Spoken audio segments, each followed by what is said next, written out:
รายการข่าวนครหลวงเวียงจันทน์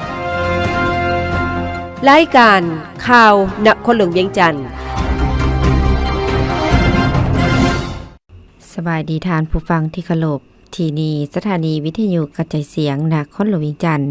รายการข่าวนครหลวงเวียงจันทน์ประจำวันศุกร์วันที่19เดือนธันวาคมปี2025ซึ่งมีข่าวที่สำคัญมานำเสนอต่อไปเชิญทานติดตามรับฟังรายละเอียด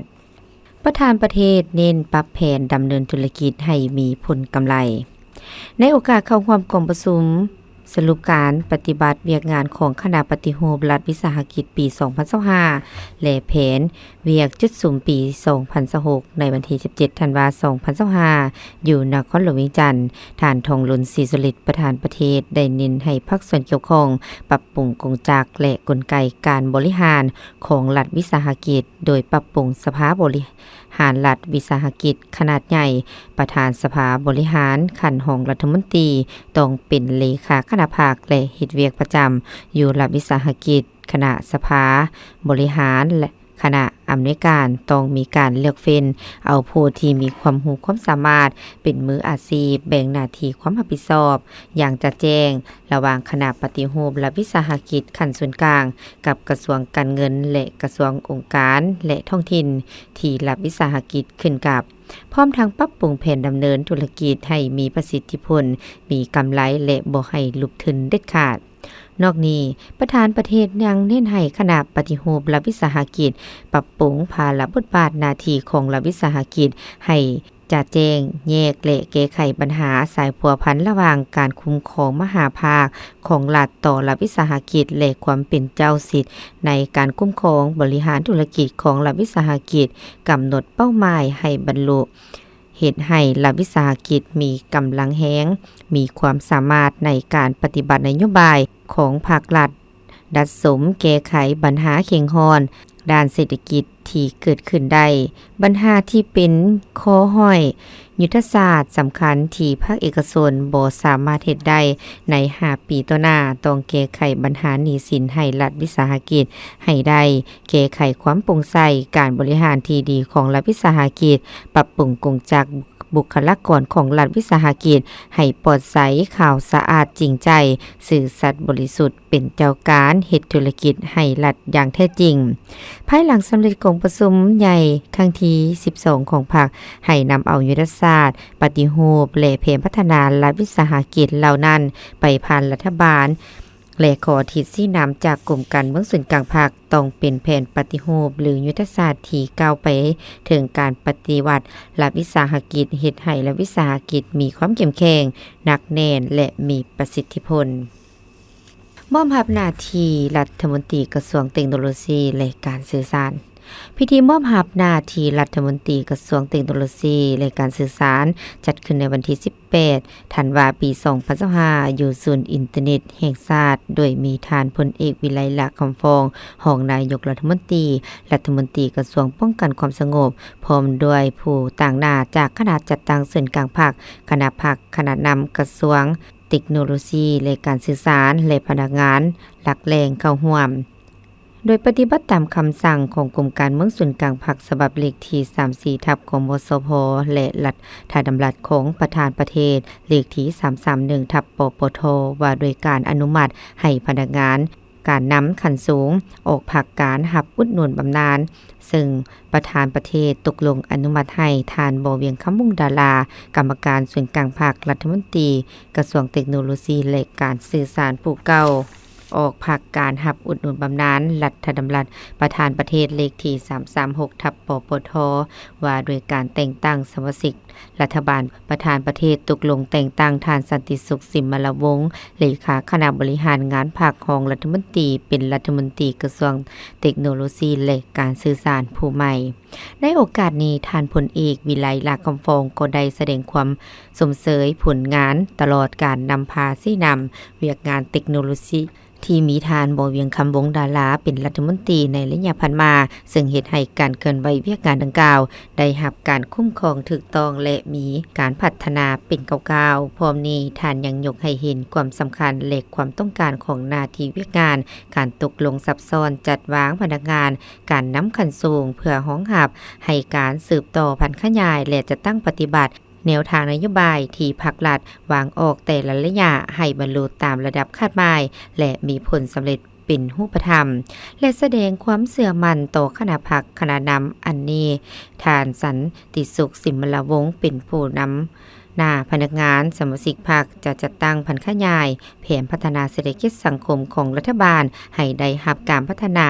ดำเนินไปตามทิศที่ภาครัฐกำหนดไว้เรียกร้องให้สหายการนำสมาชิกพรรคและพนักงานสืบต่อรักษาและเสริมขยายมูลเสื่อผลสำเร็จในระยะผ่านมาให้มีการพัฒนาและก้าวหน้าไปอย่างบ่หยุดยั้งสภาประชาชนนครหลวงเวียงจันทน์คนครัวพิจารณารับรองนิติกรรมและออกมติรับรอง16ฉบับในกองประชุมสมัยสามัญที่10ของสภาประชาชนนครหลวงเวียงจันทน์สุดที่4ในวันที่11ธันวาคม2025ท่านบุญธรรมพุทธวงศารองประธานคณะประจำสภาประชาชนนครหลวงเวียงจันทน์ผ่านบทรายงานการจัดตั้งปฏิบัติแผนการเคลื่อนไหวเวียกงาน5ปี2021-2025แผนการปี2025ของสภาประชาชนนครหลวงเวียงจันทน์สุดที่4และแผนเวียกจุดซุ่มกองประชุมครั้งปฐมฤกษ์แผนการปี2026ของสภาประชาชนนครหลวงเวียงจันทน์สุดที่5ว่าระยะ5ปีผ่านมาสภาประชาชนนครหลวงเวียงจันทน์ได้ค้นคว้าพิจารณารับรองเอานิติกรรมของนครหลวงเวียงจันทน์และออกมติรับรอง16ฉบับในนี้คงเขตเศรษฐกิจ12ฉบับคงเขตวัฒนธรรมสังคม3ฉบับคงเขตสภาประชาชน1ฉบับซึ่งได้นำส่งให้องค์การปกครองนำไปจัดตั้งปฏิบัติและผันขยายนอกนี้ยังได้ดำเนินการประเมินคืนการจัดตั้งปฏิบัตินิติกรรมของนครหลวงเวียงจันทน์8ฉบับในนี้คงเขตเศรษฐกิจ5ฉบับคงเขตวัฒนธรรมสังคม1ฉบับคงเขตยุติธรรม2ฉบับเฉพาะปี2025สภาประชาชนนครหลวงเวียงจันทน์ได้รับรองเอานิติกรรม2ฉบับคือข้อตกลงว่าด้วยการคุ้มครองและกำจัดขี้เหงื่อในนครหลวงเวียงจันทน์และข้อตกลงว่าด้วยการคุ้มครองระบบการบำบัดน้ำเปื้อนในนครหลวงเวียงจันทน์ได้สมทบกับสภาแห่งชาติจัดตั้งทาบทามปรับปรุงกฎหมายก่อนนำเข้าพิจารณาในกองประชุมสมัยสามัญและกองประชุมสมัยวิสามัญของสภาแห่งชาติ71ฉบับในนี้มีกฎหมายปรับปรุง49ฉบับกฎหมายสร้างใหม่22ฉบับพร้อมนี้ยังได้ประเมินการจัดตั้งปฏิบัติรัฐธรรมนูญแห่งสาธารณรัฐประชาธิปไตยประชาชนลาวและประเมินคืนการจัดตั้งปฏิบัติกฎหมายอยู่นครหลวงเวียงจันทน์20ฉบับในนี้กฎหมายคงเขตยุติธรรมและ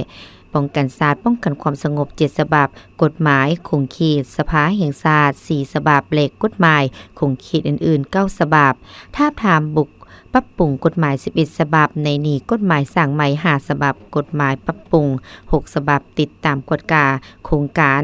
ลงทุนของรัฐและโครงการพัฒนาต่างๆที่จะตั้งปฏิบัติอยู่นครหลวงเวียงจันทน์เกี่ยวกับการชดเชยซักซ่าบ่เหมาะสมและผลกระทบอื่นๆภายหลังการจะตั้งปฏิบัติ3โครงการเช่นโครงการก่อสร้างสายส่งไฟฟ้า230กิโลวัตต์โครงการทางด่วนเวียงจันทน์หมายเลข1โครงการรถไฟแล้วจีนระยะ2โครงการทาบกทานาแรงและโลจิสติกโครงการปรับปรุงและซ่อมแปลงทางหลวงแห่งชาติเลขที่13เหนือโครงการก่อสร้างเส้นทางดอนนกขุมหาทาง450ปีโครงการพัฒนาบึงสา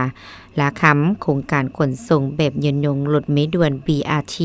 และโครงการก่อสร้างเขื่อนไฟฟ้าอเนกประสงค์ขนาดน้อย5เมกะวัตต์การขุดค้นแร่ธาตุโดยเฉพาะการติดตามกฎกาโครงการศึกษาสำรวจและขุดค้นแร่เกลือโพแทสเกลือกาลีอยู่นครหลวงเวียงจันทน์ซึ่งสภาประชาชนเสนอต่อสภาแห่งชาติได้ค้นคว้าพิจารณาอย่างรอบด้านต่อผล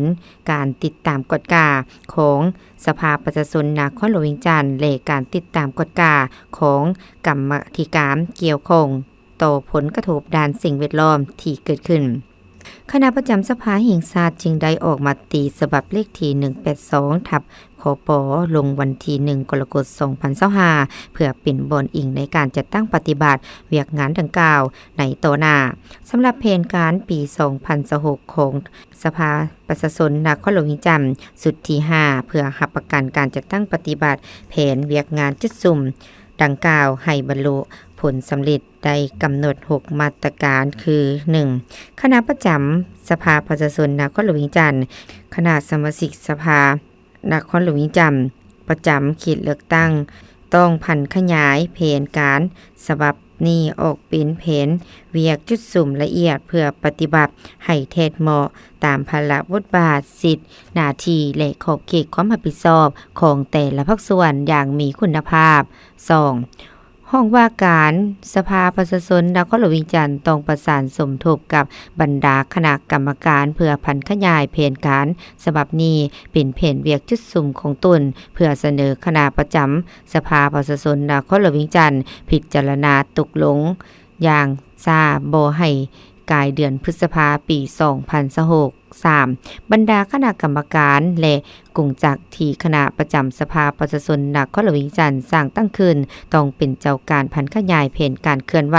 เวียกงานของสภาประชาชนนครหลวงเวียงจันทน์และแผนการเคลื่อนไหวของคณะประจำสภาประชาชนนครหลวงเวียงจันทน์เป็นแผนการละเอียดของตนและจะตั้งปฏิบัติให้บรรลุตามคาดหมายพร้อมนี้ต้องสรุปตีราคาประเมินผลการจะตั้งเคลื่อนไหวเวียกงาน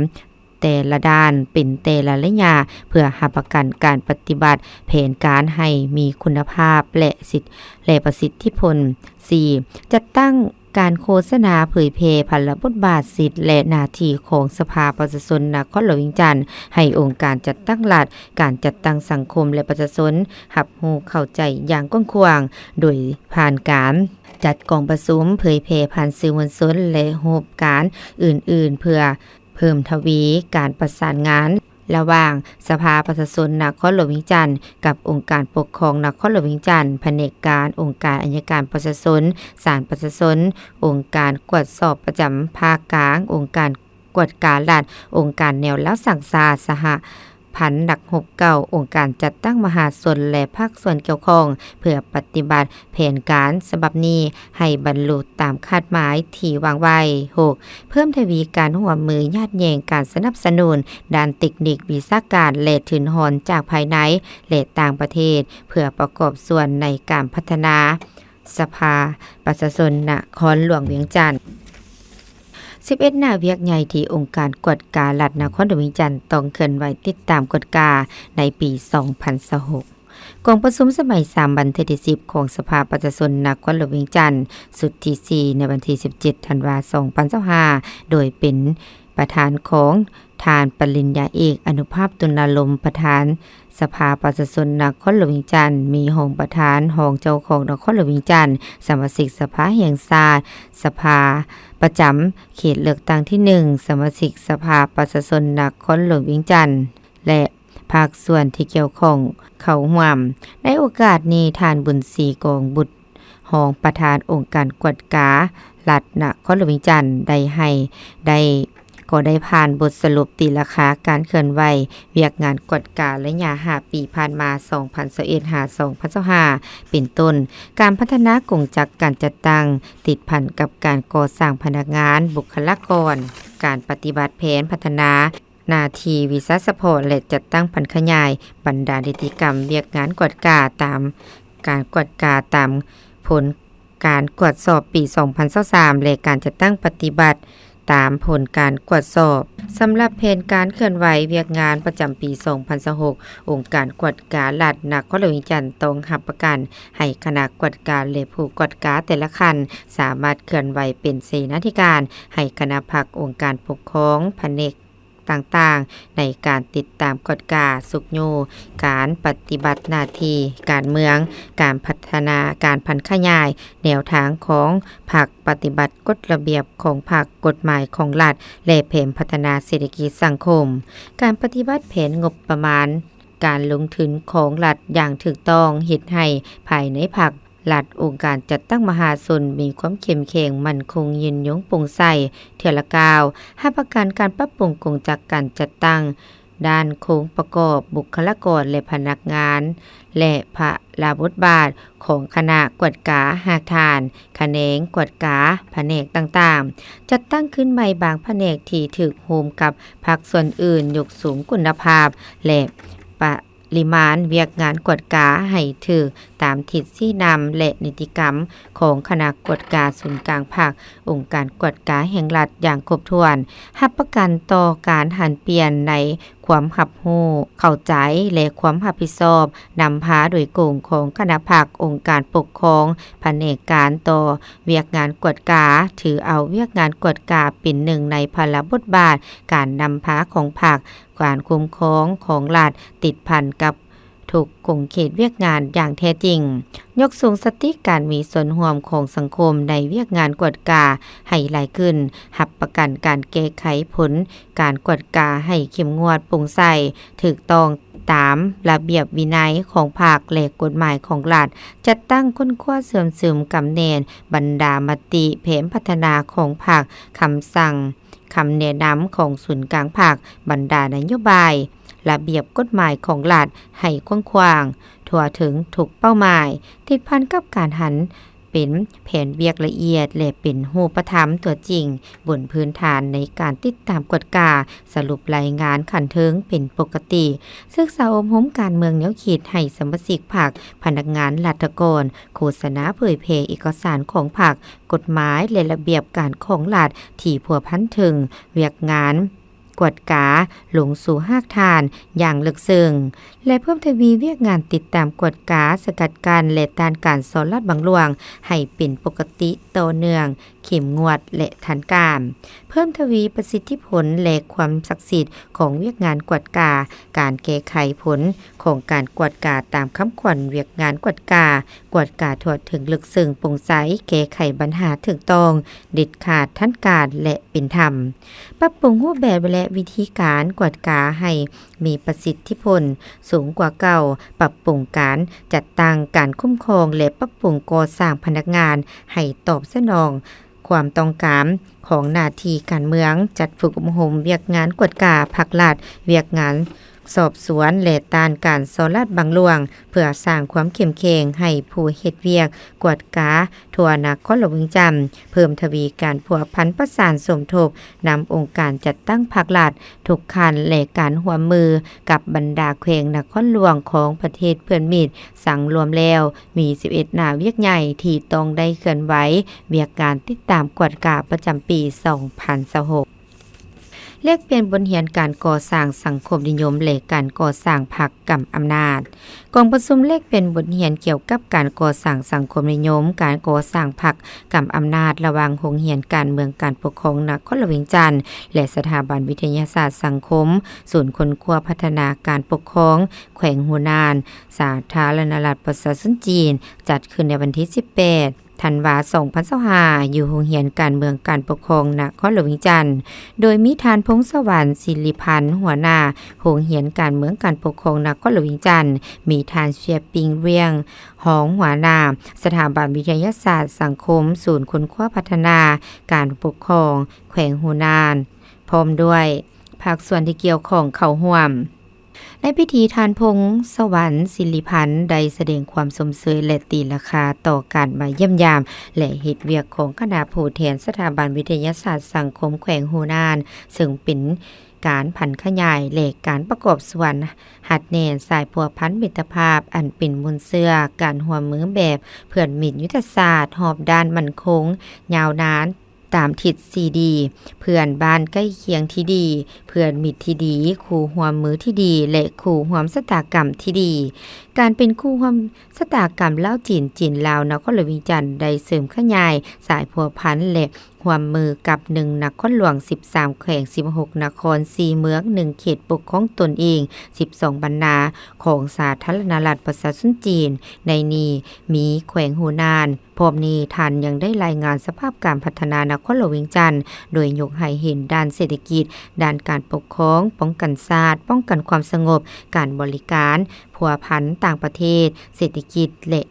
ด้านพื้นฐานโครงสร้างจากนั้นสองฝ่ายก็ได้แลกเปลี่ยนบทเรียนซึ่งกันและกันเป็นต้นการสร้าง ชนบทสังคมแบบใหม่ทัศนาการพัฒนาของพรรคคอมมิวนิสต์จีนด้านเศรษฐกิจการค้าการร่วมมือระหว่างแขวงหูนานและสาธารณรัฐประชาธิปไตยประชาชนลาวภายใต้ขอบความคิดริเริ่ม1แล้ว1เส้นทางการร่วมมือด้านวัฒนธรรมการท่องเที่ยวภายใต้ขอบการแลกเปลี่ยนวัฒนธรรมและการเรียนรู้ซึ่งกันและกันเติมอีก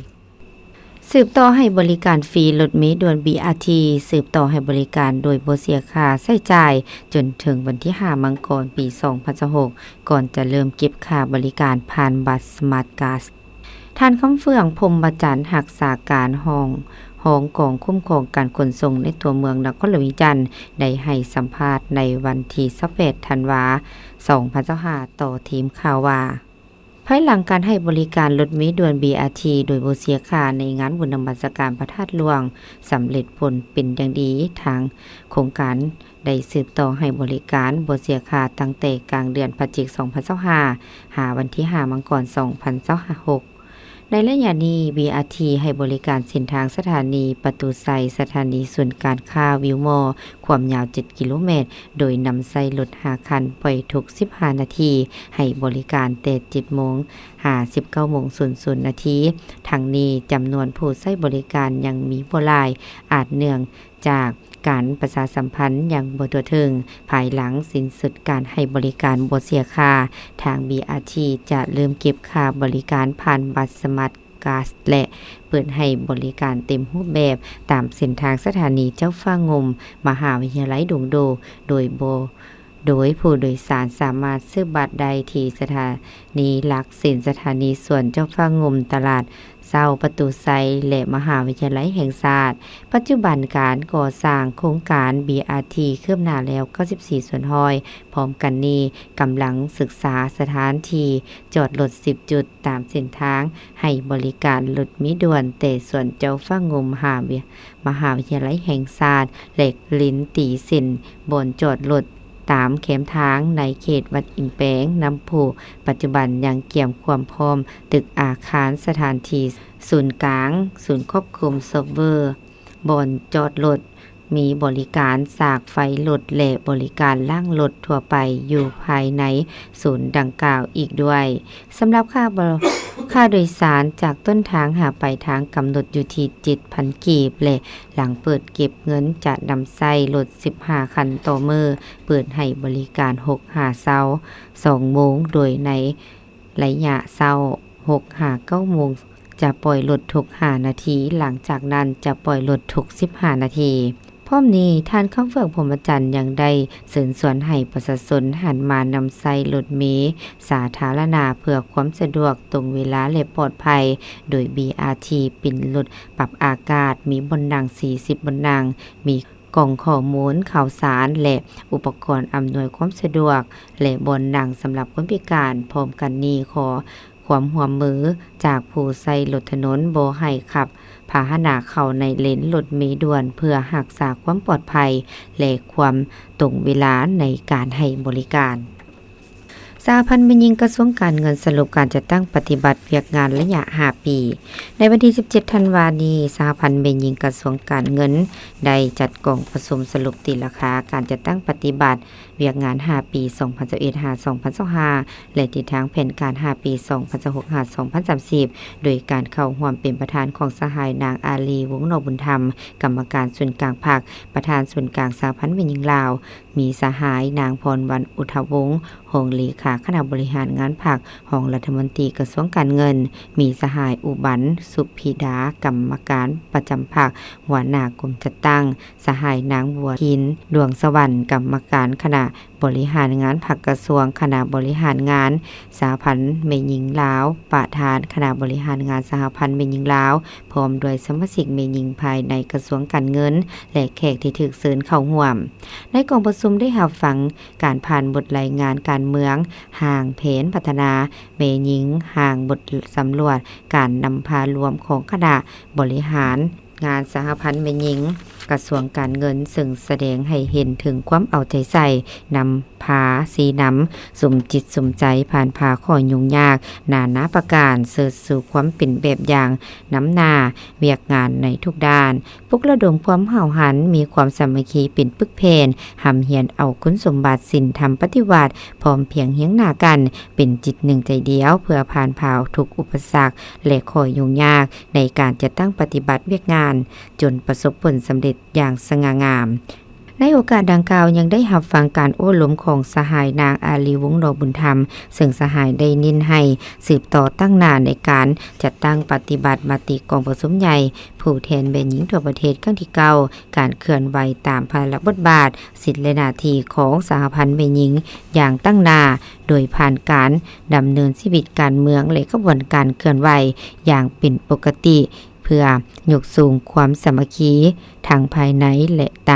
ะภายนอกจากนั้นก็ได้รับฟังการประกอบคำเห็นจากสหายนางพรวรรณอุทวงศ์เพื่อเป็นการยืนถึงการนำพาซี่นำของคณะพรรคคณะบริหารงานสหพันธ์แม่หญิงกระทรวงให้มีความเข้มแข็งจัดตั้งปฏิบัติหน้าที่การเมืองเวียกงานวิสาสะพอที่ทางขันถึงมอบหมายให้สำเร็จเป็นอย่างดีพร้อมทางเสนอให้คณะบริหารงานสหพันธ์แม่หญิงกระทรวงการเงินสืบต่อการปฏิบัติค้ำควรยกสูงบทบาทการนำพาของภาคต่างหน้าเป็นเจ้าตนเองบุกทะลุคุ้มครองการเงินภาครัฐเป็นทันสมัยอยู่แห่งการพัฒนาเศรษฐกิจสังคมแห่งชาติให้มีความเข้มแข็งสีเขียวและยืนยง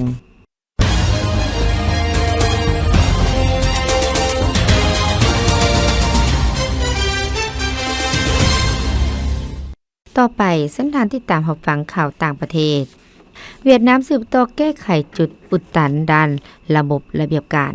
วิทยุกระจายเสียงเวียดนามรายงานในวันที่17ธันวาคมผ่านมาอยู่ที่สำนักงานศูนย์กลางภาคโดยการเป็นประธานวาระประชุมครั้งที่2ของคณะสีน้ำศูนย์กลางเกี่ยวกับการสร้างระบบระเบียบการและกฎหมายให้สมบูรณ์แบบฐานตัวเริ่มเลขาธิการใหญ่คณะบริหารงานศูนย์กลางพรรคคอมมิวนิสต์เวียดนามหัวหน้าคณะสีน้ำได้เน้นหนักว่าต้องสืบต่อปฏิรูประบอบระเบียบการอย่างแข็งอย่างแห้งตามเนื้อในจิตใจของมติเลขที่66ของกรมการเมืองท่านเลขาธิการใหญ่ชี้แจงเติมอีกว่าการปฏิบัติมติเลขที่66ในระยะผ่านมาได้มีบาดกาวหันเปลี่ยนอย่างเห็นได้ในการสร้างและเหตุสำเร็จระบอบระเบียบการกฎหมายให้สมบูรณ์ตอบสนองความเรียกร้องต้องการความเรียกร้องการพัฒนาประเทศและนี่เป็นเพียงแต่แม่นมากผลในเบื้องต้นสำหรับเป้าหมายแม่นต้องออกแบบระบบกฎหมายโดยสังรวมให้สมบูรณ์แบบมุ่งไปถึงการสร้างโครงประกอบระบบกฎหมายให้ทันสมัยมีวิทยาศาสตร์เหมาะสมรวบรวมบรรดาโครงคิดกฎหมายที่ต้องดัดปรับเพื่อรับประกันให้กระทัดรัดครบสุดมีระเบียบขั้นตอนผลบังคับใช้ทางนิติกรรมอย่างชัดแจ้งพิเศษแม่นเข้าถึงประชาชนและวิสาหกิจได้ง่าย